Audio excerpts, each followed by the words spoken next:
సరే ఇప్పుడు మనకు వాస్తు జ్యోతిష్యం అనేది ఒక గొప్ప శాస్త్రం అయితే వాస్తు కూడా అంతకు మించిన గొప్ప అద్భుతం. సో మీకు ఆ రెండిట్లో కూడా ప్రావీణ్యం ఉంది. అది మాకు ఇంకా చాలా సంతోషం. మా ప్రేక్షకులకి అంటే నేను చాలా మందికి చెప్తుంటాను, గురువు గారిని మీ ఇంటికి తీసుకెళ్ళండి ఎప్పుడైనా కుదిరితే. ఇంటికి తీసుకెళ్తే ఇంటి వాస్తు చూసి మీ జాతకాలు చెప్పి దాని రెండింటి సంగమం అంటే ఎట్లా ఏం చేసుకోవాలి అనేది చెప్తారని నేను చెప్తుంటాను. అది కరెక్టేనా గురుగారు? అంటే ఇంటి వాస్తు మన జాతకాన్ని ప్రభావితం చేస్తుందా? 100%. అవునా? 100%. నాకు చాదస్తం ఎక్కువ. మీరు ఏదైనా అనుకోండి, మా నాన్న నన్ను అందుకని తిడతారు, అన్నీ అందరికీ సాగవు, నువ్వు నీ అంత చాదస్తంగా ఉండకూడదంటే. మరి అది నాకు జన్మతా వచ్చిందో లేకపోతే నాకు చదువు చెప్పిన గురువుల వల్ల వచ్చిందో తెలియదు. ఇది ఇలాగే ఉండాలి. ఉదాహరణకి ఈశాన్యంలో గుమ్మం పెట్టడం తప్పు. మీరు ఎక్కడైనా చూడండి, ఈ మధ్యకాలంలో బాగా పెరిగిపోయిన సంస్కృతి ఏంటంటే ఈశాన్యంలో గుమ్మం పెట్టడం. ఎందుకు? ఈశాన్యం ఓపెన్ ఉంటే మంచిది అని అనుకుంటారు, కానీ అది చాలా పొరపాటు. ఈశాన్యంలో ఎవడికి గుమ్మం ఉందో వాడే సమస్తమైనటువంటి రోగాలని, ఇబ్బందుల్ని, డబ్బు సమస్యల్ని అనుభవిస్తూ మానసికంగా ప్రశాంతత లేనివాడిగా ఉన్నారు. ఎందుకు? తూర్పు దిశ మొదలుకొని నిధియ నవవర్గు వనిషర్గ విడిది ఈ అష్టవర్గు గణితం ఉంటుంది, నవవర్గు గణితం ఉంటుంది. 8 భాగాలుగా చేసినప్పుడు ఈశాన్య దిశ మొదలు ఇంద్ర దిశకు హాని శోకంబు అర్ధమదిపు సన్మానంబు ధనంబు సౌర్యంబు రోగమును భయము. 8 భాగాలుగా చేయి. ఒక్కొక్క దిక్కుని ప్రాగాది దిశ మొదలు తూర్పు దిక్కుగా మొదలుపెట్టి ఆగ్నేయానికి వెళ్ళు. మొదటి భాగంలో హాని, రెండవ భాగంబు శోకంబు, హాని శోకంబు అర్ధమదిపు సన్మానం అంటే 3వ పార్ట్లో కానీ 4వ పార్ట్లో కానీ గుమ్మం పెట్టాలి. పూర్తి ఈశాన్యంలో గుమ్మం పెట్టినవాడు చాలా ఇబ్బంది పడతాడు. ఓకే, అచ్చా, పూర్తి ఈశాన్యంలో పెట్టకూడదు, అసలు పెట్టకూడదు, చాలా ఇబ్బంది. ఎందుకు? ఈశాన్యము అనేటువంటిది చాలా పవిత్రమైనటువంటి స్థానం. మన ఇంట్లో ఈశాన్యంలో ఇదివరకు అంతా దేవతా విగ్రహాలు అవి ఉండి పూజలు చేసేవారు. ఇప్పుడు ఈశాన్యం నుండి ఎవరెవరు వెళ్తున్నారు? మీరు వెళ్తున్నారు, మీ ఫ్రెండ్స్ వెళ్తున్నారు, మీకుండే కుక్క పిల్లలు, మీకుండే ఈ మధ్యన పందిళ్ళు కూడా పెంచుకుంటున్నారు, అవి వెళ్తున్నాయి, మీకుండే జంతువులు వెళ్తున్నాయి, మీ ఇంట్లో అందరూ తొక్కుకుంటూ వెళ్తున్నారు. ఇంకా దానికి పవర్ ఏముంది? అందుకని ఈశాన్యమందు ద్వారం పనికిరాదు. ఇంకా నాకు చదువు చెప్పిన ఆయన ఇంకో గొప్ప మాట ఒకటి చెప్పాడు. ఏంటి? నీకు ద్వారం ఎక్కడుందని అడిగాడు ఆయన. మీ ద్వారం ఏది? ఇది మీ ద్వారం, ఇందులోంచే గాలి వెళ్తోంది, ఇందులో ఇది ద్వారము. ఇదో కిటికీ మీకు పెట్టాడు దేవుడు. ఈ వాస్తు ప్రతి ఒక్కడికి కామనం. ఈ ద్వారం ఈశాన్యంలో లేదు, అందుకని ద్వారానికి అటో కిటికీ ఇటో కిటికీ ఉండాలి. మన వాస్తు అంటే వాస్తవంగా అసలు వాసయోగ్యమైనటువంటిది వాస్తు. దాని గుమ్మాలు కిటికీలు ఎలా ఉండాలన్నది లెక్క. మనకి ఒక గుమ్మం 2 కిటికీలు ఎలా ఉన్నాయి? మీరు పూర్వం ఏ ఇళ్ళైనా చూసుకోండి, దానికి సెంటర్లో గుమ్మం పెట్టేవాడు, అటో కిటికీ ఇటో కిటికీ. ఇప్పుడు అలా లేదు.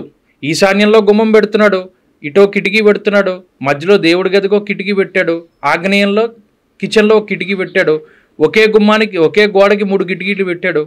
అయిపోయింది అక్కడ. మరి అసలు ఇంట్లో ఉండేటువంటి వ్యక్తి పైన పనిచేసేది వాస్తు. ఇంకొక గొప్ప పొరపాటు అందరూ చేసేది చెప్పనా? ఈ మధ్యకాలంలో మన ఆగ్నేయంలో వంటగది పెట్టుకుంటున్నాం. ఇది వరకు మండువా ఇళ్ళు కానీ ఇది వరకు పెంకుటిళ్ళు ఏదైనా చూడండి, నైరుతిలో వంట ఉండేది. నైరుతిలో వంట వాస్తు శాస్త్రంలో నిరుతి, రాక్షసుడు ఉండేటువంటి స్థానం నైరుతి. మీరు గమనించండి, పెద్ద పెద్ద భయంకరమైన జంతువుల దగ్గర నుండి దయ్యాలకి, భూతాలకి, రాక్షసులకి అందరికీ నిప్పు అంటే భయం. అందుకని మన వాళ్ళు నైరుతిలో నిప్పు పెట్టేవారు. ఎప్పుడైతే నైరుతిలో వంట వండాడో వాడు 100 ఏళ్ళు బతికాడు. మీరు కావాలంటే ఎన్ని మండవైళ్ళు తిరగండి, ఎన్ని పెంకుటిళ్ళు తిరగండి, ఎన్ని పెద్ద పెద్ద ఇళ్ళు తిరగండి, నైరుతిలో వంట పెట్టిన వాడు 100 ఏళ్ళు బతికాడు. ఇప్పుడు ఎలా చెప్తున్నానంటే ఆగ్నేయంలో వంట, నైరుతిలో పెంట అనేది చెప్తుంటారు అన్నారు. అవును, అదే అయింది పెంట జీవితం. అవునా? ఎందుకు మీకు అదే చెప్తున్నాను కదా. మీరు ఈయన ఫలానా ఆయన ఇంతకాలం బతికాడు, అది ఎవరిళ్ళైనా చూసుకోండి, పల్లెటూరులోకి వెళ్ళండి, వంట అంతా నైరుతిలోనే ఉంటుంది. నైరుతిలో వంట పెట్టినవాడు 100 ఏళ్ళు బతికాడు. ఎందుకంటే ఆ నిప్పుకి ఆ రాక్షసుడు, ఆ దయ్యాలు పోతారు. ఇప్పుడు తీసుకెళ్ళి నైరుతిలో బాత్రూమ్ పెడుతున్నారు. అదే అన్న పెంట. నైరుతిలో బాత్రూమ్ పెట్టినప్పుడు దానికి గొయ్యి ఉంది కదా, నైరుతిలో గొయ్యి ఉన్నవాడు ఎలా పైకి వస్తాడు? బాత్రూంలో పడిపోయి ఇదయ్యేవారు, దెబ్బలు తగిలించుకునేవారు అందరు నైరుతి బాత్రూమ్ అనమాట. మీరు ఎంటైర్ వాస్తుశాస్త్రాన్ని తప్పుపడుతున్నారు. లేదు లేదు లేదు లేదు, దీనికి ప్రమాణం ఉంది. ఎందుకంటే ఇప్పుడు మొత్తం ఇండ్లన్నీ కూల్చేయాలి. మీరు కూల్చక్కర్లేదు, చెప్పేది హైడ్రా కంటే ప్రమాదకరంగా ఉంది. కూల్చక్కర్లేదు, అన్ని అక్కర్లేదు, కొన్ని మార్పు. ఇప్పుడు నైరుతిలో బెడ్రూమ్, ఇప్పుడు నేను నైరుతిలో బెడ్రూమే కట్టుకున్నాను, ఓకే, నేనేం వంట పెట్టుకోలే. ఓకే, అలాంటప్పుడు ఏం చేయాలి అంటే దానికి కొన్ని నియమాలు. నైరుతిలో బాత్రూమ్ పెట్టకూడదు, తప్పు. ఓకే, నేనే ప్రత్యక్ష ఉదాహరణ. దక్షిణ నైరుతిలో బాత్రూమ్ పెట్టిన ఇంట్లో ఉన్నప్పుడు నేను ఎన్ని అనారోగ్య సమస్యలు ఎదుర్కొన్నానో. ఓకే, నేను అనుకున్నాను సరే ఇది అద్దెకుండే ఇల్లు కదా అప్పుడు ఫస్ట్లో మనం. అయితే ఇక్కడ ఇంకో పాయింట్ ఏంటంటే, ఇప్పుడు మీ చొక్కా నేను వేసుకున్నాను అనుకోండి, అది నాకు పట్టదు. టైట్ అయిపోయినా లూజ్ అయిపోయినా అది నా చొక్కా అయినా పక్కోడి చొక్కా అయినా అది నేను వేసుకున్నాను కాబట్టి అనుభవించాలి కదా. అంతేగా, అది అద్దెకున్నా సొంత ఇల్లు అయినా మనం వాస్తే దాని ఎఫెక్ట్ మన మీద ఉంటుంది.